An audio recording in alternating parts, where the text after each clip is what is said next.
Yo creo que yo soy un médico congénito, o un médico hereditario, como quieras llamarlo, porque tienes que tener en cuenta que mi padre era médico, mi abuelo era médico, mi bisabuelo era médico, y así 5 generaciones conocidas. O sea, realmente yo nací en un ambiente en que la medicina pues era lo normal. O sea que realmente yo seguí, pues no sé, una inclinación que estaba condicionada al ambiente en donde me movía. Porque la traumatología como tal fue muy moderna. Mi padre, que desgraciadamente murió cuando yo tenía 2 años y medio, pues no lo conocí, claro. Pero mi abuelo era neumólogo, como ahora se dice, porque era especialista de pulmón y corazón.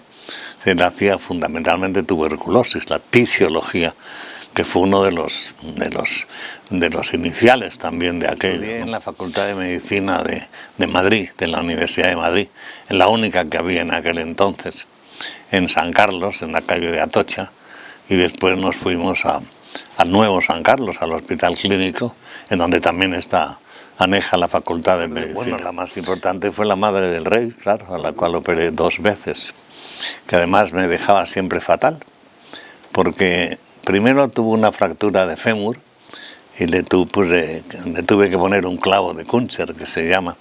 Posteriormente tuvo una fractura de cadera y tuve que ponerle una prótesis. Y la pobre señora pues iba a rehabilitar, andaba muy bien, pero era muy comodona, aparte de encantadora, y se empeñaba a ir en sillita de ruedas.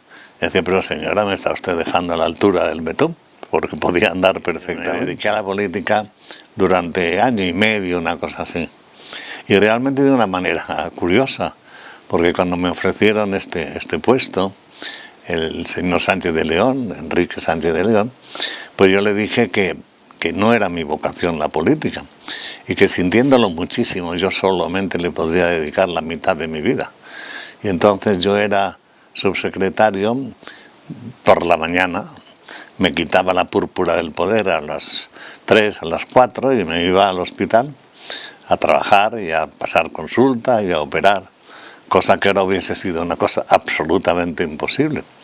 Pero fue con permiso oficial del propio presidente del gobierno. Eso fue en el Hospital de San Carlos y yo estudiaba 3º de carrera. Y un compañero mío dijo, vamos a ver una operación como es. En aquel entonces, en San Carlos, los quirófanos tenían una especie de zona con butacas, con sillas, que permitía sentarte pues un poco como en un circo, ¿no? Como en un teatro. Y además entrabas sin vestirte, o sea, no sé, mejor dicho, sin ponerte bata ni gorro, podías ir con sombrero y bufanda o lo que quisieras. Y entonces me mareé como un cubo, o sea que incluso pues creo que vomité un poquito de todo. Esa fue la primera vez. Gracias a Dios no volvió a ocurrir, no cabe la menor duda.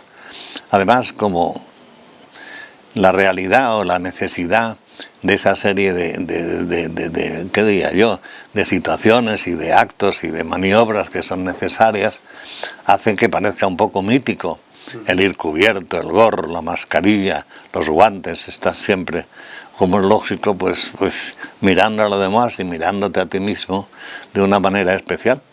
Y no cabe duda que te acostumbras, pero sin embargo el que por primera vez ve aquello sin conocer a nadie, y todos ellos enfundados en sus respectivos disfraces, pues sí es impactante, eso es evidente. Hay de todo, desgraciadamente, o afortunadamente. Hay gente que está muy cerca del paciente desde el punto de vista psicológico, humano, y hay otras gentes que estando también así, sin embargo no lo manifiestan tanto. Es como cualquier persona que es más o menos fría o caliente en el sentido del trato, ¿no? Y no cabe duda que todo eso se borra en el quirófano. O sea, cuando empiezas a operar se te olvida a quién estás operando. Haces lo que tienes que hacer. Lo que pasa es que siempre los equipos, cuando pasa un poco de tiempo, nos acostumbramos y estamos todos muy unidos. Casi no hacen falta palabras, basta pequeños gestos o el sí, no, o ve aquí o allá, porque las conversaciones, salvo en el momento de cerrar, que ya empiezas un poco a relajarte y empiezas a hablar un poquitín ajeno a lo que estás haciendo, pues es simplemente la atención máxima a lo que tienes que hacer y absolutamente claro. Lo que pasa es que eso está cambiando un poquito, porque antes los cirujanos o los médicos eran enormemente personales. Sin embargo, ahora, pues la gente no dice que le han operado, que le ha operado el doctor Pérez, dicen que le han operado en La Paz. O sea, va paulatinamente perdiéndose la personalidad y va ganando, en cambio, el hospital actualmente es imposible casi de abarcar. Antes, pues lo que hacías estaba condicionado casi a ti mismo, y ahora estás condicionado muchas veces a un aparato que incluso no entiendes. O sea que realmente, y el estar en la punta de la lanza en ese sentido es vital para todos. Es decir, bueno, ¿qué especialidad quirúrgica no usa las células madre? Pero sin embargo, si vas a meterte a explicar a un cirujano lo que es una célula madre, estás perdido. Sabe que es buena, te dice en el laboratorio que es muy buena, que hay que hacerlo de esta o de otra manera. Claro, eso no es bueno generalmente, pero sin embargo tiene que haber alguien que explique de una manera más o menos elemental, con los conocimientos básicos que todos tenemos, para saber por qué lo haces. No si lo haces, sino por qué lo haces. Gracias a Dios, en la actualidad son rarísimos. Alguno que termine mal, ¿no? Es muy raro y lo recuerdas toda la vida.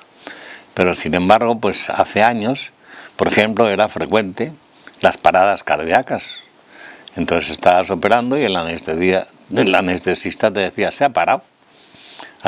Nadie sabe lo que significa eso. Entonces, en aquel entonces no tenías más remedio que coger el bisturí, abrir el tórax, dar un masaje cardíaco directo, y muy frecuentemente salían, pero otras no. Bueno, ahora muchísimo menos, como es natural, pero hace 10 años que yo seguía trabajando lo mismo que hace 20 o que hace 30. Normalmente pues yo madrugaba un poco, no mucho, a las 7 de la mañana, a las 8 empezábamos o a dar clase, o bien a operar o a pasar visita en el hospital correspondiente. Yo no he comido en mi casa durante más de 40 años, porque posteriormente pues me iba a lo que llama la gente la privada, porque es lo que te daba de vivir. La Facultad de Medicina magnífica, que te permite continuar abordando pues tu propio perfeccionamiento, no te da para vivir. Y entonces seguías pues primero con sociedades, después con enfermos privados, y entonces eso significaba o bien clases, cursos, que nunca llegaba a casa pues antes de las 11 de la noche.